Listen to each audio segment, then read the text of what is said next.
a presentation of another renewable energy called Solar Thermal System or CSP. Presented the following reporters. So ano nga ba ang Solar Thermal System? Ang Solar Thermal System po ay gumagamit po ng mirror, which yung mirror po na yun ay kumukuha po ng energy mula sa sun, then yung energy, yung nakukuha pong energy into the sun ay nagre-replicate po into a tube. Tapos po sa loob ng tube po na yun ay meron pong liquid, which yung liquid po na yun ay nakakaranas po ng matinding init na tumataas po into 400 to 750 degrees centigrade. Tapos po, yung init po na yun ng liquid sa loob ng tube ay may papasok po nun sa water. Tapos po yung water na yun magiging steam, which yung steam po ay magpapagana po sa turbine. There are 4 types of solar thermal system. Number 1 is parabolic trap. Number 2 is solar tower. Number 3 is linear Fresnel reflector. Number 4 is parabolic dish. Ito pong mga types ito ay pare-parehas lang po ng principle. Nagkaiba-iba lang po sila sa pagkuha po ng energy mula sa sun. At ito po ay papaliwanag ng mga susunod nating mga reporters. So, dumako po tayo sa unang part ng solar thermal system, ang parabolic traps. So, ano nga ba ang parabolic trap? So, sabi dito, these traps, also known as the line focus collectors, are lined up in a rows on a solar field and are composed of a long parabolic shaped reflector that concentrate incident sunlight on a pipe that runs down at the middle of the trough. So these collectors utilize a single axis solar tracking system to track the sun across the sky as it moves from east to west to ensure that there is always maximum solar energy incident on the mirrors. So the receiver pipe in the center can reach temperature upward of 400 degrees centigrade as the trap focuses sun at 30 to 100 times its normal intensity. So, ang sabi dito, ito raw ay ng mga mahahabang parabolic shaped mirror na mayroong tubig sa gitna or fluid sa gitna, sa gitnang itaas kung saan i-reflect ng mirror ang init na nakukuha niya sa sikat ng araw. At ito raw ay gumagamit ng single axis solar tracking system na siyang sumusunod sa sikat ng araw at gumagalaw papuntang east to west. Upang masigurado na during the daylight ay ma-maximize yung pangongolekta ng energy coming from the sun. Ang tube o receiver pipe ng nasa gitnang itaas ay kayang makapag-receive ng temperature hanggang 400 degrees centigrade.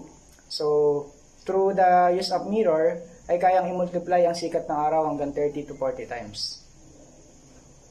So, ito po yung mga example ng features ng isang parabolic trough.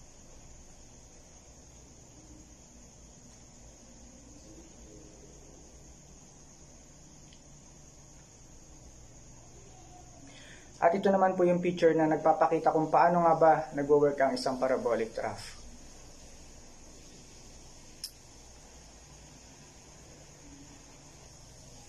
So, dumako naman po tayo sa tinatawag na hot storage tank and cold storage tank. So, bakit nga po ba may ganitong parte ang parabolic trough? So, sa kadahilanan hindi naman po palagian na mainit or may sikat ng araw kada araw sa ating mundong ginagalawan, ang storage tank po ang nagsisilbing tangke o storage ng mainit na HTF or Hot Heat Transfer Fluid upang magamit sa panahon ng walang sikat ng araw or sa gabi upang kahit na umulan o makulimlim ay nag-work pa rin po ang system ng parabolic trap. Sa cold storage tank naman po ay dito ini-store ang nagagamit na HTF sa heat exchanger bago padaluyin ulit sa mga tube na nasa labas upang painitin ulit gamit ang sikat ng araw. So, ito naman po yung mga picture or example picture ng heat exchanger.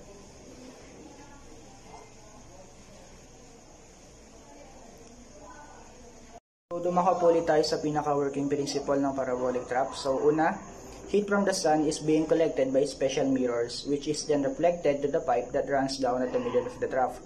So, within the central pipe is a heat transfer fluid or HTF flowing inside it.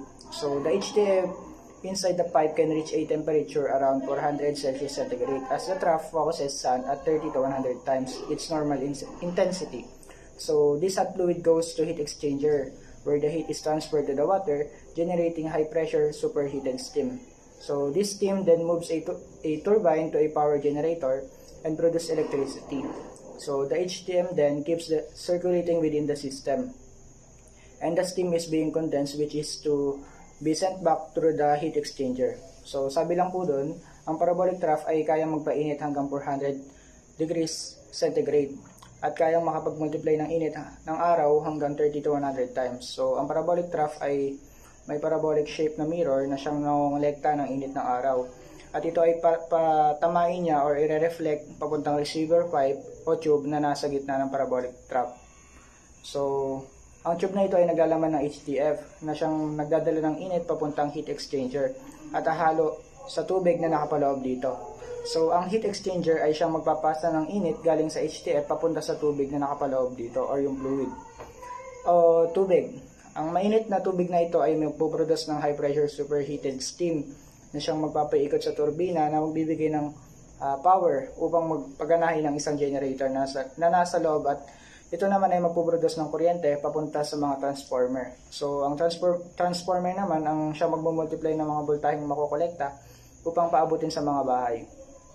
So, ang HTF ay nasa loob at patuloy lang magsusirculate at magbibigay ng init hanggang ito ay nasisikatan ng araw. At ang tubig naman na nagiging steam ay magko-condense lamang at patuloy na babalik sa heat exchanger upang makapag-produce ng high pressure steam. So dumako naman tayo dito sa heat transfer fluids general description. In a solar thermal system, heat transfer fluid or HTF is a liquid or a gas specifically manufactured for the purpose of transmitting heat from one system to another. So ito yung fluid na matatagpuan dun sa example sa parabolic troughs. Ito yung fluid na matatagpuan dun sa tube na nandun sa taas ng parabolic trough kung saan ito yung nagre-receive ng heat na nare-reflect dun sa mga mirrors. So, gamit tong HTF, ito yung nagta-transfer ng heat dun sa water na kailangan dun sa STS para makapag-produce ng steam. Para siya yung magpapaikot sa steam engine and then siya yung makapag-produce ng electricity. So, ito ring HTF yung tumutulong para makapag-store ng heat kapag naman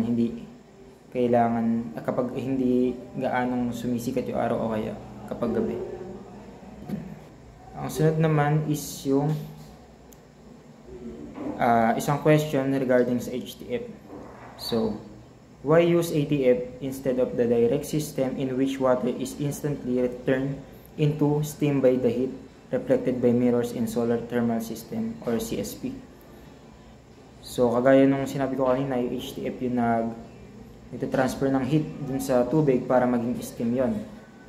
So, pwede namang direct yung paggawa ng STS, direct na yung init dun sa tubig, pero nga dahil merong instances na merong panahon, ganyan instances nga na walang ganang sikat yung araw o kaya kapag naman gabi, which is totally zero o kaya minimal lang yung nare-receive na solar energy o yung init na galing araw. So, kailangan tuloy-tuloy pa rin yung process ng STS kapag mga ganong oras. So, kinakailangan ng heat transfer fluid na nagre-receive ng init at nagme-maintain ng init para sa mga ganong pangyayari. So, yung heat transfer fluid din ay mas nakakapag-absorb ng more temperature kumpara sa tubig, kaya mas matagal lalamig yung system. So ang sunod naman is ito yung answer dun sa tinanong natin kanina. Basahin ko lang ulit. These working fluids have high heat capacity. It can maintain a high level of hotness in a long period of time. That is why in CSP, large volume of HTF is heated to an elevated temperature during daytime where sunlight intensity is at its peak. Then it is being stored in a tight vessel. It acts as a reservoir that can be used during cloudy days when the sun's intensity is at its lowest, or during nighttime where there is totally no presence of sunlight. So ito naman yung iba't ibang types or iba't ibang examples ng heat transfer fluids. So the heat transfer fluids used in CSP technologies includes air, water, molten salts, glycol-based, glycerol-based, and synthetic oils. So dito is naka-include yung water, pero gaya nga na sinabi natin kanina, kapag direct yung pag-transfer ay pagpapainit ng tubig na hindi na ginagamitan ng heat transfer fluid or HTF, hindi niya masyadong na-maintain yung temperature since mababa nga yung temperature na kaya niyang i-absorb. So bahagya lang tatagal yung init na yun. So kapag gabi na, hindi niya na maintain yung init at parang matitigil na yung process nung STS or ng CSP. So konting note lang dito sa examples, mas magandang HTF yung molten salt since nakakapag-absorb siya ng mas mataas na temperature kumpara dun sa synthetic oils na ginagamit sa CSP bilang HTF. So mas maganda yung performance niya since nakakapag-absorb siya ng mas mataas na temperature. So mas mahaba yung pag-maintain niya ng temperature na yon hanggang sa makabalik ulit sa araw o kaya hanggang sumigat na ulit yung araw. So heat transfer fluids, ito yung mga considerations na involved sa pagpili ng HTF na gagamitin sa STS or sa CSP. The following characteristics are being considered on what type of HTF is to be used in a solar thermal power plant. So una is yung operating temperature. So kung kino-consider to if kaya ba no HTF yung temperature na napoproduce dun sa system. Katulad nga sinabi ko kanina, kung ang napoproduce ng system is for example yung solar tower, mataas yung pag-intensify niya ng sun's energy. So mataas yung temperature na napoproduce niya or nare-reflect niya. So kapag ang HTF na ginamit natin is water or synthetic oils lang, hindi masyadong ma-maximize yung init na yon, or kaya hindi niya totally na-absorb yung temperature, kumbaga sayang lang. O kaya hindi nagkakaroon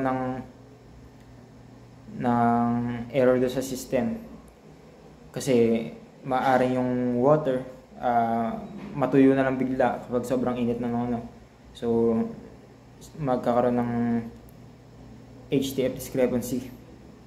So sa pangalawa naman is yung life cycle. So kino-consider dito dahil ang process ng CSP at STS ay tuloy-tuloy. So kapag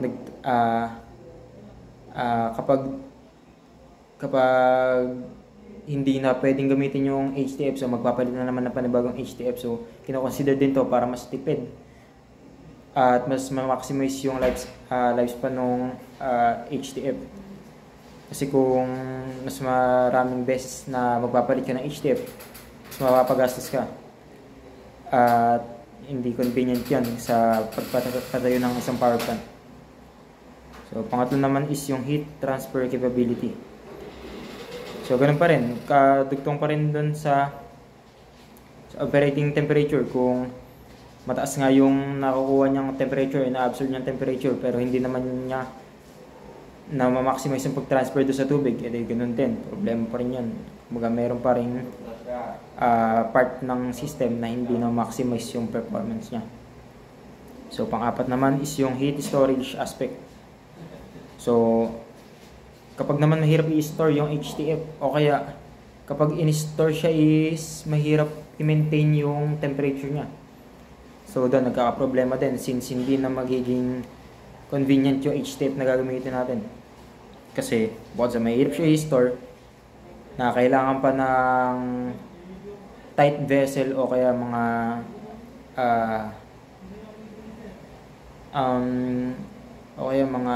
durable na mga tanks.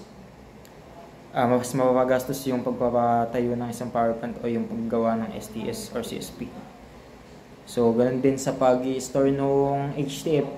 Kung mali din yung pag-i-store ng HTF, hindi rin ganun ma-maintain yung init nun. So, magiging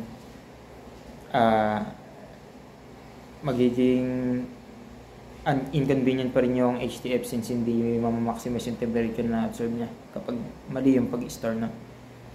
So, next is overall safety. So, kung ganun nga, kung mas maganda nga yung HTF na napili natin pero hindi naman siya ethical or kaya hindi siya safe gamitin ng tao or example, toxic siya or mahirap siya i-store at makaka-affect ito yan kapag mayroon nag-leak, nagkaroon na HTF leakage. So, hindi pa rin siya dapat baliwalain. Kailangan pa rin siyang i-consider since public safety or ethics yung nakasalalay doon. So, panghuli naman is yung cost. So, halos lahat ng considerations na to is nagfo-fall. Halos lahat yon is kadugtong na itong cost. Kumbaga, kapag hindi mo consider yung isang factor or yung isang part ng HTF, isa tong cost sa maapektuhan kasi katulad dun sa life cycle sa paulit-ulit na pagpapalit ng HTF. Mas mapapagastos ka, ganun din sa heat storage aspect kapag mahirap i-store yung HTF. So mas mahirap gumawa ng tanks or vessels na kaya mag-store ng HTF na yun. So mas mapapagastos ka ng mas mapapagastos. And hindi rin yun convenient sa pagbaba ng power plant since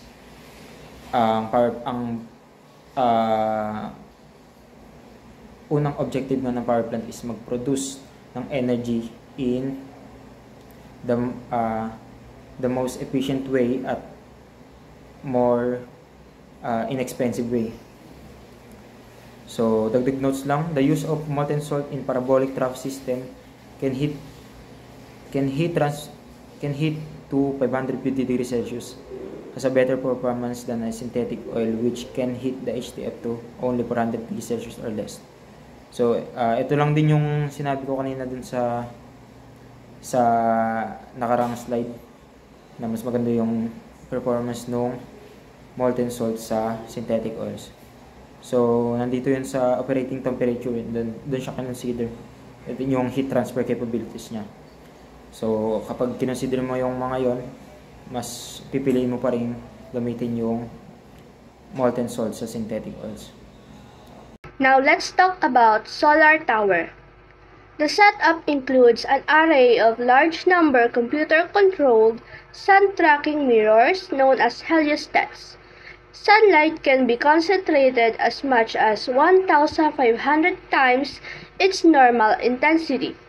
These mirrors move in dual axes and are located at the ground level, which collects energy from the sun, then reflects it towards a receiver which contains HTF, located at the top of a tower. The HTF is being heated at around 600 degrees Celsius, and just like in parabolic trough, the HTF through pipes, it goes to a set of heat exchangers. Then it transfers heat to the water, thereby generating high-pressure superheated steam, which is being used to turn a steam turbine. Now, in the next slide, we can see the example or the basic process in which the solar tower collects sunlight and how it generates electricity. This is another example in 3D.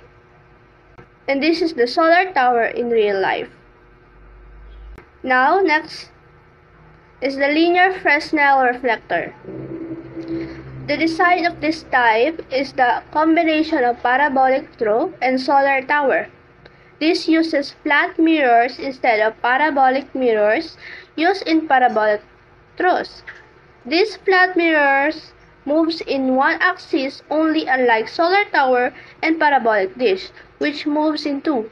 It adapts the working of solar tower where the mirrors on the ground collects light from the sun and reflect it towards a fixed receiver located above.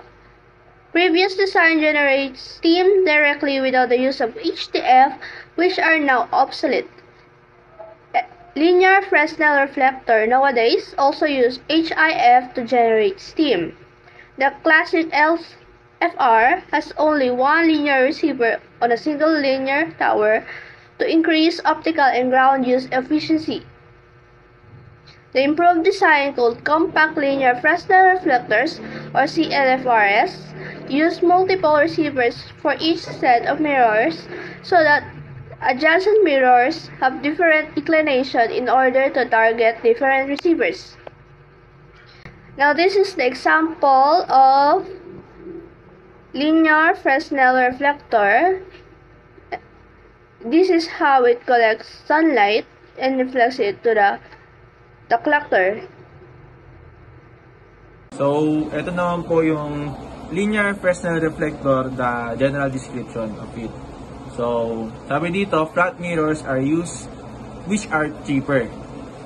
And the big disadvantage with this design is the shading effect of adjacent mirrors, which can be encountered only by utilizing more ground space which increases cost.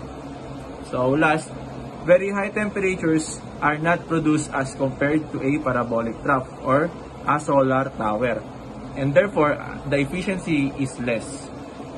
So sinasabi dito sa general description na nakalagay is yung flat mirrors daw is mas mura, which is maganda kasi sa isang production, sa mga investors mas maganda sa kanila yung mas mura.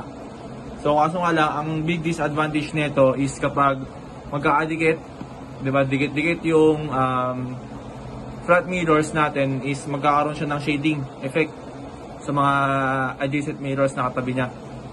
So pang last, sabi dito, hindi efficient yung high temperature na napoproduce niya, hindi kagaya ng sa parabolic trough at sa solar tower. So mas less yung temperature, which is a bad factor para sa isang solar thermal system. So dito sa next slide is yung mga nagawa na flat mirrors sa iba't ibang lugar. So sadly ni isang system dito sa Pilipinas is wala, kaya medyo hindi natin ma-appreciate. Kaya sa ibang bansa guys, marami silang mga solar thermal system. So this is the linear Fresnel reflector. So ito yung tsura niya. So yan, ito yung diagram kung paano gumagana yung linear Fresnel reflector or LFR. So makikita natin, hindi yung mga mirror sa baba, mag-reflect siya, then marireceive ng nasa taas. Yan. Ito pa yung isang picture ng linear Fresnel reflector. So next is parabolic dish. This consists of sets of flat mirrors combined to form a large parabolic dishes that is attached to a motor or sensor which tracks the movement of the sun in dual axis. The collected energy from the sun is being concentrated to the PCU located at the focal point of the dish. The PCU consists mainly of thermal receiver and Stirling engine. The thermal receiver, which is a heat exchanger, transfers its heat to the Stirling engine, causing it to reciprocate. This reciprocating movement causes the rotation of an electric generator. These dishes can concentrate sunlight much better than parabolic troughs, and the fluid run through them can reach temperatures upward of 750 degrees Celsius. Because of the limitations of size and the small quantity of fluid, parabolic dish collectors are suitable for small-scale power generation up to a few kilowatts. So, ito naman parabolic dish na to is parang siyang flat mirrors, kaso nga lang mas maliit siya. And when we say parabolic, yung shape niya medyo pa ganun. Makikita natin mamaya sa isang picture para mas ma-appreciate natin. So sabi dito, yung parabolic dish, may flat mirror siya, and then sa may taas niya, andun yung PCU sa may taas na meron siyang Stirling engine. And yung Stirling engine na yon is merong kasama nyo yung thermal receiver. Sila yung nagpa-process ng heat exchanger para magpagana ng isang electric generator. So, yun. Sabi pa dito, these dishes can concentrate sunlight much better than parabolic troughs. So, mas maganda pa raw siya sa parabolic trough. At kaya niyang mag-angat ng or kaya niyang ma-reach ng temperature upwards of 750 centigrade. So, yun nga lamang, merong limitation yung kung gaano kalaki yung parabolic dish. Hindi natin sa pwedeng ilaki for a certain reason kasi yun nga. And dito, yung parabolic dish is bagay lamang siya and suitable lamang siya sa mga small scale power generation. So, mga maliliit na lugar. Ang mga Stirling engine ay maaaring mahirap maunawaan, ngunit narito ang ibang key points upang maintindihan natin ito. Ang bawat Stirling engine ay may seed cylinder na may dalawang bahagi. Ito ang isang mainit at isang malamig. Ang nagpapaganang gas naman sa loob ng makina nito ay kadalasan ang hangin, helium o hydrogen. Inililipat ito ng isang mechanism mula sa mainit na part patungo sa malamig na part. Kapag ang gas naman ay mainit na bahagi, ito ay lumalawak at itinutulak pataas sa isang piston. Kapag ito ay gumagalaw pabalik sa malamig na bahagi, ito ay nakukuha na. So, dito naman tayo sa parabolic dish. Dito naman sa parabolic dish, ito ay nag-work sa paraan na kapag tumama yung sikat ng araw sa mga mirrors na to, magre-reflect ito sa PCU, and pagka-receive ng PCU, matatanggap ito ng Stirling engine. Ang isang thermal receiver naman ay ang heat exchanger. Ito ay naglilipat ng init mula sa Stirling engine na nagiging dahilan upang ito ay mag-reciprocate. Ang reciprocating movement na ito ay ang nagiging sanhi ng pag-ikot ng electric generator. Dito, makikita natin ang mga largest solar thermal power stations sa iba't ibang bahagi ng ating mundo. Ito ay ang Quarsasate Solar Power Station, Ivan Pass Solar Power Station Facility, Mojave Solar Project, Solana Generating Station, Genesis Solar Energy Project, Solaven Solar Power Station, at ang last, ang Mohammed bin Rashid Al Maktoum Solar Park Phase 4. Thank you po sa pakikinig sa aming mga report. Maraming salamat po.